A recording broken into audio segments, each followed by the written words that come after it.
camera's on now, so you can go ahead and just basically tell me what happened. Oh, okay. Well, on the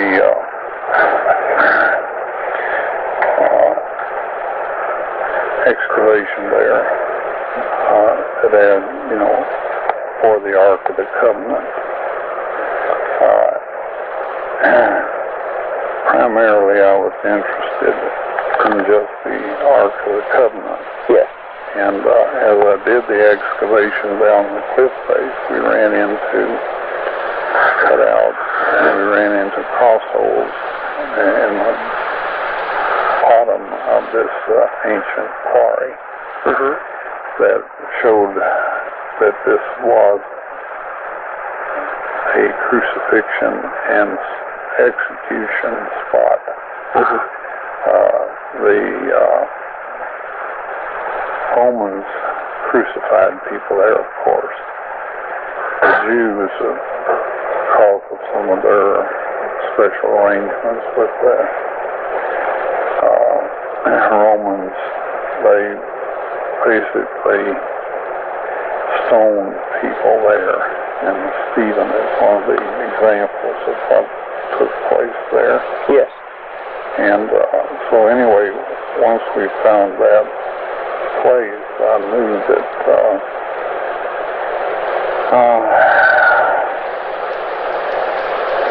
well, basically that I needed to get inside that escarpment, because there was several indications that it was just a system of tunnels and chambers, and that I needed to basically just go chamber by chamber, tunnel by tunnel, and whatever, and systematically go through there to see, until I found the Ark of the Covenant, or until I didn't find it, one or the other. And so, anyway, we found it on January 6, 1982, at approximately 2 o'clock in the afternoon.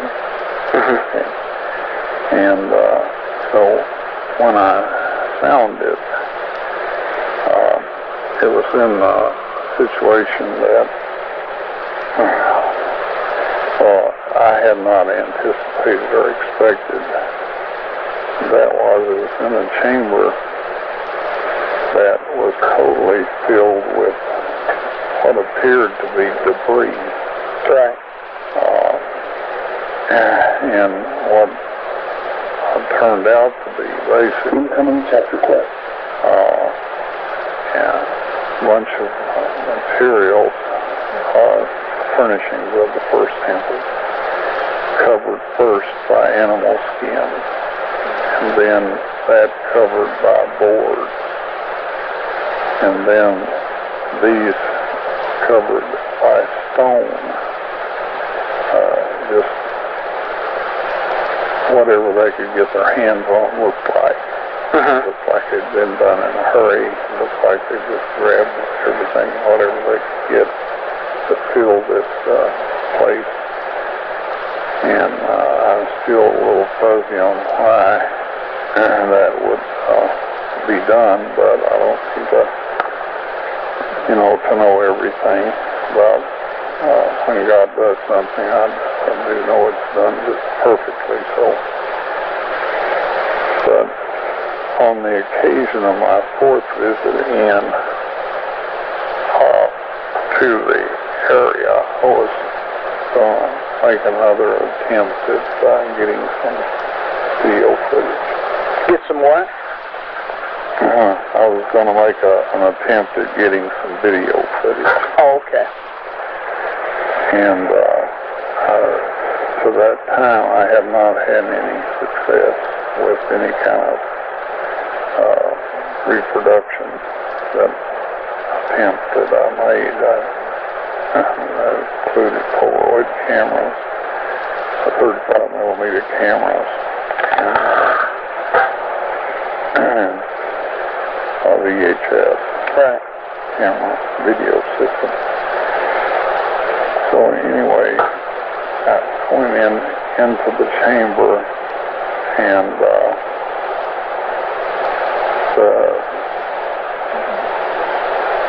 lowered myself in there, and of course the thing that became apparent immediately was that the place was totally clean.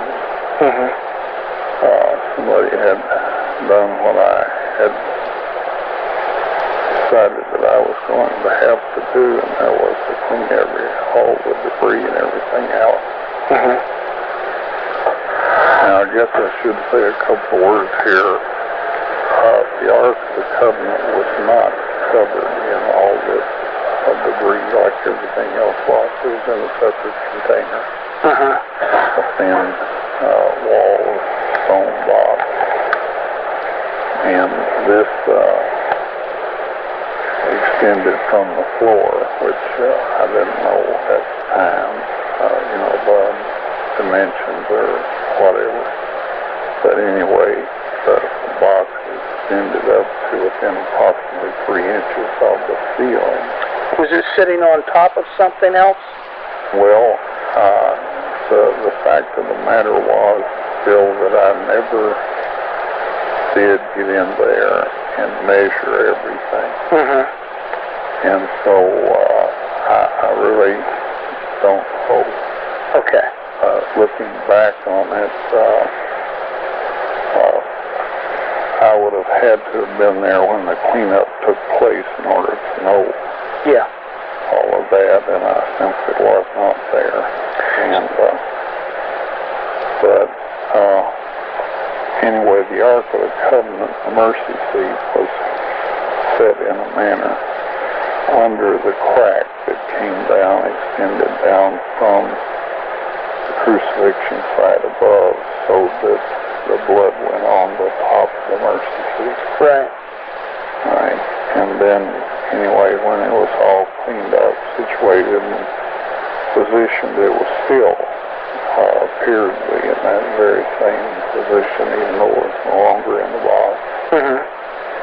And there's several things rather remarkable about what had happened there. The place was cleaned up. The Ark of the Covenant was sitting against the wall at the east end of the cave, and the cave is not perfectly oriented east-west, north, or south. So it's just on the eastern end, basically. Okay. Of that. And behind this crystalline wall that emits the colors of the rainbow. This is the wall behind the Ark?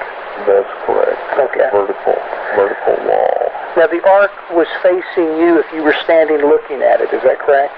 Yeah. Okay. At that point in time. And so I got a phone call on this that I'll share, which was kind of unusual. It's one of the things that made me decide to say something about it. And that is, I got a phone call from this fellow, and he says, Ron, would you describe what the Ark of the Covenant looked like? It looks like to me. And I said, well, I don't do that. Because I have I just haven't done that. And so anyway, I said, why do you ask? And he seemed a little distressed with the whole thing, And he said, well, I had a dream. And I don't remember, if it was the night before he was talking to me that day, or anyway, it hadn't been too long since he had this dream. And he said, I've been praying since I heard about the Ark of the Covenant that the Lord would let me see what it looks like. I just had a real burden to see what it looked like. So he said, I had this dream, and I was in this chamber in this dream. And he said, the Ark of the Covenant was right in front of me, basically. He said, however, the wall behind the Ark of the Covenant, and he described perfectly, what you'd say. Right. And he said, I got so distracted by the colors and all of that of this rainbow that I did not zero in on the Ark of the Covenant itself. And instead, and the dream went away without my having had a good look at the Ark of the Covenant. Okay? Yeah. So that was a bit of a surprise and a pleasant one, I might add, because it indicated that God, wanted people to, didn't mind people having a description of it at least. And at least this one fellow, he didn't seem, shall we say, more unusual or different than anyone else. There were several other people that had asked. Did seem to be an honest guy and all of that. I don't think he could have made that description without having seen it. There's no way he could have. So, anyway, at that point, I said, well, just be grateful that you got to see inside the chamber, because I'll verify that that's what it looks like. Yeah.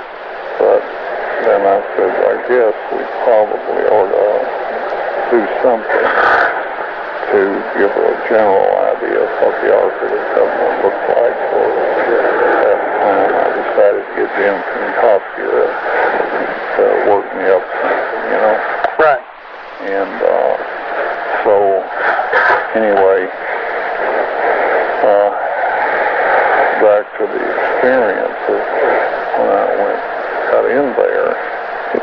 Now, the light, the room has its own light.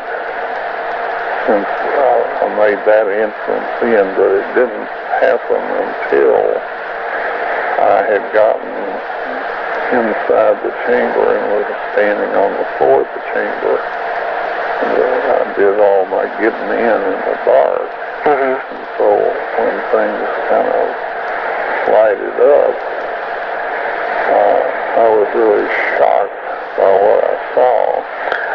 And that is, the place had been cleaned out, and that there were 4 people in there. And so basically, I was going to ask, what are you doing in here? Because I'm the only person I knew of that had a permission or the right to be in there. Yeah. And at that point, apparently, I became aware of my physical conditions altered to the point that I knew I was in the presence of angels. That these were not just people. Yeah. Because I couldn't breathe, I couldn't move, I couldn't talk, couldn't do anything. And so, anyway, at that point, and this, you basically just keep in mind that I was very, very stunned by the whole thing. Right.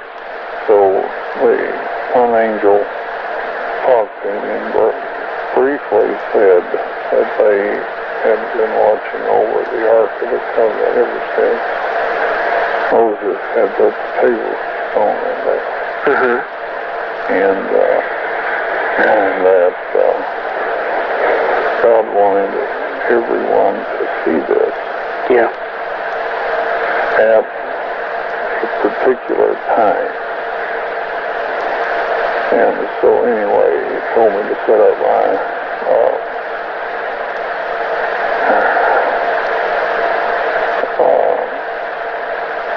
your video camera. Yeah, set that up on the tripod, and with that timer, it kind of drummed into my head. You usually got a better picture if you use tripods. So anyway, I set this all up and aimed it at the Ark of the Covenant at that point. And I turned it on and went on. And the angels, one took a corner of each of the ark of the mercy seat of God, and lifted it, and when the one angel had talked with me, said, get the stone out of the Ark of the Covenant. So I went over and leaned down and cut them out. Ron? Yes. Could you speak up just a little bit? I'm having trouble hearing you. Okay, I'm sorry. Yeah, and I leaned in and picked up the tables of stone and backed away. They lowered the mercy seat back into position.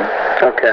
And then I just stood there with the tables of stone, and the angel came and got them and took them from my hand and put them on a stone, kind of a shelf or ledge, whatever.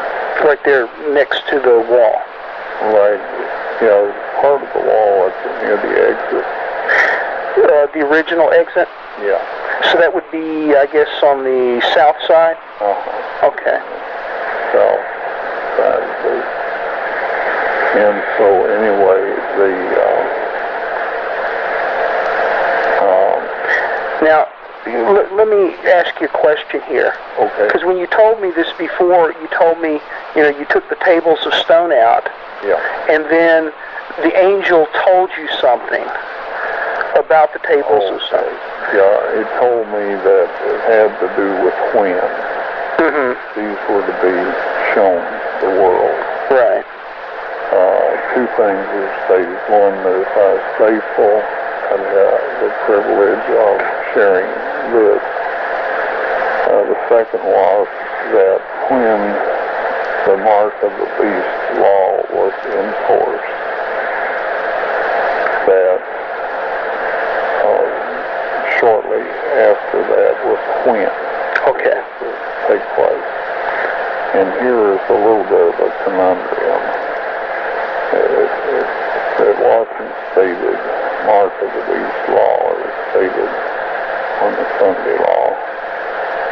But I tell people, and I think that it's wiser to tell people that since it's not lying or deceiving anyone, is that when the mark of the beast law is enforced. Right. But the angel said Sunday law. That's right. Okay. Well, I'll certainly do it that way. Okay. And so... Now, if I remember correctly, at that point you said you didn't know what to do with the tables of stone because you were holding them. Well, I didn't... the thing I didn't know what to do with was later, was after I had taken the video back to my room and checked it to make sure that I had video. Yeah. I didn't know what to do with that. So I went back to the cave to ask the angel what I should do with that. Okay. And put it on the table of stone. Right on the shelf. Yeah, right on top of the table of stone, so they're both there. And so as far as you know, that's where they are today? That's right, as far as I know. Okay. Now, did the angel indicate any kind of sign that you would be given other than what they said about the mark of the beast law? No. Okay. Okay, I kind of got you off track. Okay, after he took the tables of stone, put them on the niche there next to the original exit, I kind of interrupted you there. Yeah. What happened after that? Well, at that point, I left through the old entrance. The original entrance. Right. And was that the first time you'd been through it? That's the first time I had been through it. So that's how you ended up finding that? Okay, and they apparently cleaned that out too. Well, they had cleaned that one out. Yeah, I had done some work prior to this. But my work apparently,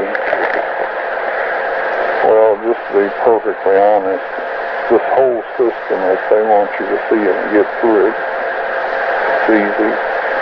quick and easy. If they don't, you couldn't find it to save your life, or I couldn't. Oh, really? Yeah. So it's not just as simple as walking through a tunnel? No. Yeah. It's not. And I know that sounds a little science fiction-ish, but... well, that's the nature of caves and tunnels, if you've been in them before. It's also the nature of if God wants you to see something or not. Exactly. Exactly. And so as far as I know, I'm the only one that has been in there, but I'm not there all the time, so I really don't know about this. I don't know for a fact that nobody else has been in there. Right. Now, there's several people that have lost their lives directly or indirectly in attempts to either move or prevent the continuation of the work on the Ark of the Covenant. Right. Now, I do not want to get into details on that. Okay. For several reasons that, and I think you probably know this, that the bishop of the Anglican Church, who is basically the head of the garden team, died within a month and telling me that I couldn't actually get out there anymore. That was shortly after Reverend Wyatt retired. Yeah. Yeah.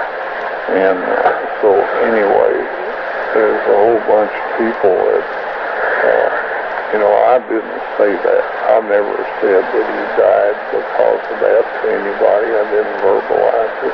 It's just a matter of fact. That yeah.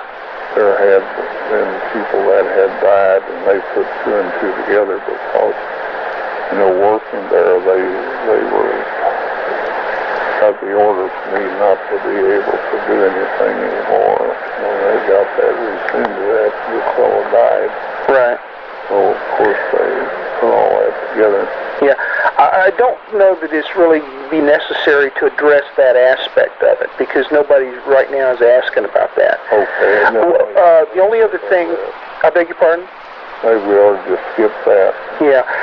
The only other thing that would relate to the, anything happening in the chamber and that type of thing is back when those 6 people got killed trying to get in there to the Ark and move it. Yeah, and this is why I say I had rather not.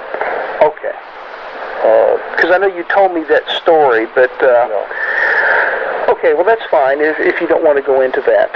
Well, the situation is that we're, as we get on the web page with a bunch of stuff, at some point, some of the people that are, keeping an eye on me, and they may not like the direction I'm taking or something. Mm-hmm. So I figured that I would just lump it into a statement that there had been those who had lost their life directly or indirectly. Okay. And just let it go at that. Okay. Can I just ask you one thing on a personal note, and this won't be any part of what we're talking about doing here. Who was it that initiated those men going in there trying to move that thing, do you know? I didn't ask. Okay. The idea was that it's in occupied territory. They wanted to get it in unoccupied territory. Mm-hmm. And ordinarily I'm all for that. Yeah. I sure don't want Yasser Arafat ending up with it. Right. But I know he isn't going to. Right. So, it's not really an issue. Right. Yeah. So, that was what I was given to be the reason. Okay. But as to who made that decision, I didn't ask. Right. Are the golden poles still either on or around the Ark? Well, they are not in their slots anymore. But they're in the chamber. Yeah, they're in the chamber. Okay. The impression I got, or I may have gotten this, well,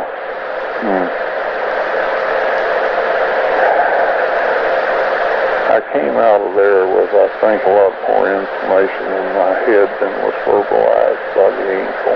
Mm-hmm. If it makes any sense to you or not. Yeah, I think so. And so the bottom line is that I think the Ark of the Covenant is fulfilling its final destiny, and that is that it is the proof to the universe that God's Son actually gave his life, to redeem the human family. Okay. And that fruit's going to stay throughout eternity. Mm-hmm. Okay. Anything else you want to add? I think that's about it, Bill. Okay. All right. Ron, I appreciate it. I appreciate you looking after these things, because, I have to have this pain medicine, and it bothers me a bit. It's nice to have somebody that I can trust to kind of help me get these things up and on there, so it won't be misstated or whatever. Well, we'll do everything we can. Listen, I'm probably not going to get a chance to work on this until after I get back from the meeting in New Orleans. Oh, okay. Because I'm leaving tomorrow afternoon, and I've still got some things to do around here relative to, getting ready for Sabbath and for the trip. So I probably won't get to work on it till early next week. Okay. But I'll be back in touch with you and email you a copy before we post anything. Okay, that'll be great. Okay, if you would, and I already talked to Mary Nell about this, please pray for me in this meeting, because I really think the Lord's presenting an opportunity here. There's going to be a large number of people there. Okay. All right, we sure will. Okay. Thanks so much, Ron, and take care, and know that I and many, many others are still praying for you. I appreciate that very kindly. I really do, and I can tell that that's happening. Okay. And I just want you to know I appreciate you, Bill. Thank you, Ron, and we appreciate and love you. Let me ask you before I go, did you get that newspaper with Ross just exactly the way you wanted it? Well, we got it pretty close. Mary Nell learned how to do, what he does. Yeah. And we got it quite close. There's a few little typos. Okay. I'm going over that sheet by sheet, so were you wondering about maybe getting some copies for handing out down at the meeting? Well, no, there's no time to do that now. Oh. But, I'm looking down the road a bit. Well, it shouldn't be very long. It should be, we should be able to, by the end of next week, have it up and printed, I guess. Oh, really? That quick? I think so. Okay, well, that'd be great. That'd be great. Okay, well, Ron, look, I'm going to let you go because I know you're tired. If there's anything I can do for you, either you or Mary Nell give me a call, and we'll do what we can. We're, as I always say, things are more or less getting them into a routine. Yeah. Things keep changing a little bit, but anyway. Okay. And learn to live with all of this. Yeah. Okie dokie. Thanks, Bill. Okay, God bless. Bye-bye. Friday, 1/17.